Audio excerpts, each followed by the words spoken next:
Hey guys, welcome back for another video. I'm Paige and today I am going to be ranting about Ace of Shades by Amanda Foody. So let's get started.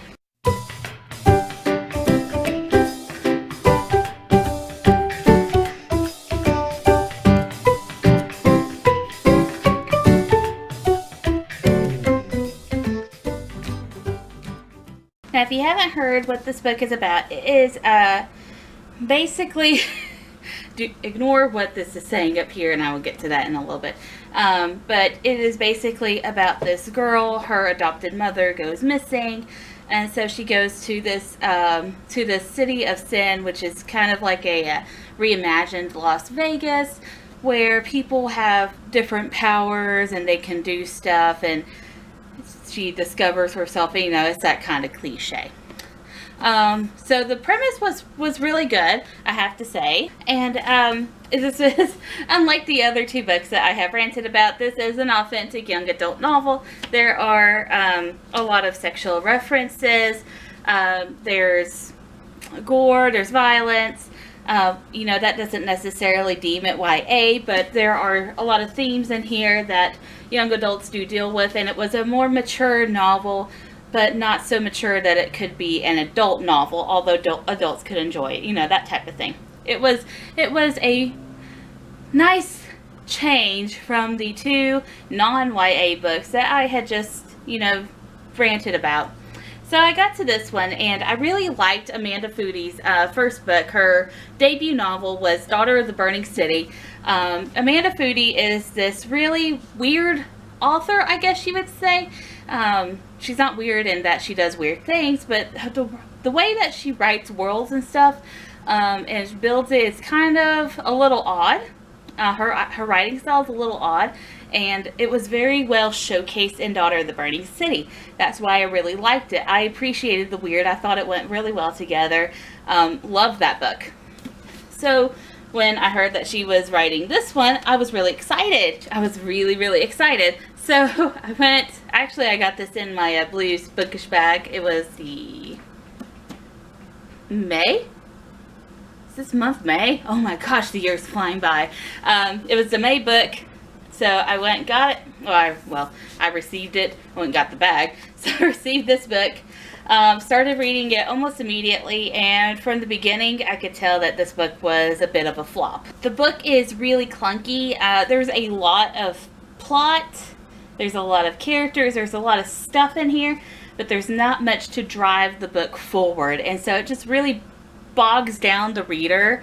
I mean, it's not the worst clunky book that I've read, but it was up there. It was just, I had to force myself to read it, and it took me quite a while to finish it. The characters are very one-dimensional, except for like a couple of little side characters, but the main characters, the one that you're supposed to bond with the most, I couldn't connect with them. They seemed like how they were on paper and not much deeper than that. Like, if I had to describe it without giving spoilers, I would give the example of like my cat, wherever she is. She just ran off.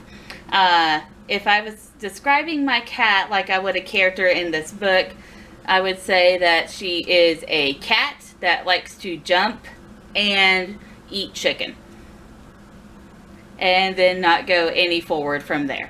That was basically how the characters were in this book. They were as they came, as they were described. Not much, you know, not much, actually, like, not any development at all. And they were just there. Just there. And it was really disheartening to read. Because the characters in her first book, and I'll keep referencing her first book, but the characters in her first book were very like multi-dimensional, even though that most of the characters in there were actually imaginary characters. They were very multifaceted, and they just came alive off the paper. But these no, they were as flat as the paper that they were written on. Oh Lord. The things that happen in this book are so predictable. The romance is just icky. Like, I was in a reading group with people and we didn't want the romance to happen, and then when it happened we were like, ugh. And the writing style is all over the place. Now here's where I'm going to get to this part right here. It says in this blurb right here from Cinda Williams Chima, whoever she is, House of the Rising Sun meets Six of Crows. Now that's what this book is. It tries to be Six of Crows. And I don't know why Amanda Foody would do that, because Amanda Foody is a good author in her own right. I don't know why she would try to be Leah Bardugo. She needs to be her own writer. She could have done wonders with this book had she tried not to make it Six of Crows. And this leads me to my other argument, in that because it was tagline up here, House of the Rising Sun meets Six of Crows, I expected it to be Six of Crows. My group expected it to be Six of Crows. A lot of people, when they read Meet Six of Crows and House of the Rising Sun, they're like, oh, okay, this is going to be basically Six of Crows. I mean, I hate rereads. I don't like rereading books. But it got me here. So, you know, I went in thinking this is going to be Six of Crows, so there's going to be lots of action and lots of different, you know, levels of character development, stuff like that. Stuff that makes Six of Crows really stand out. And it wasn't. And it was a letdown. And I know publishing companies do this tagline up here just to sell the book more. Because people will read this and go, oh, I like Six of Crows, I'll pick it up. Because it'll be just like Six of Crows, which it's not.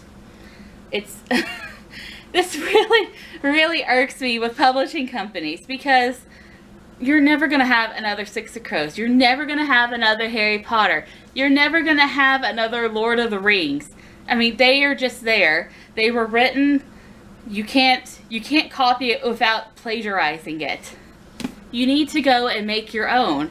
And if this was tagged as reimagined Las Vegas with a twist of magic, you know, I would have read that. That would have been great. But with a tagline like this, no.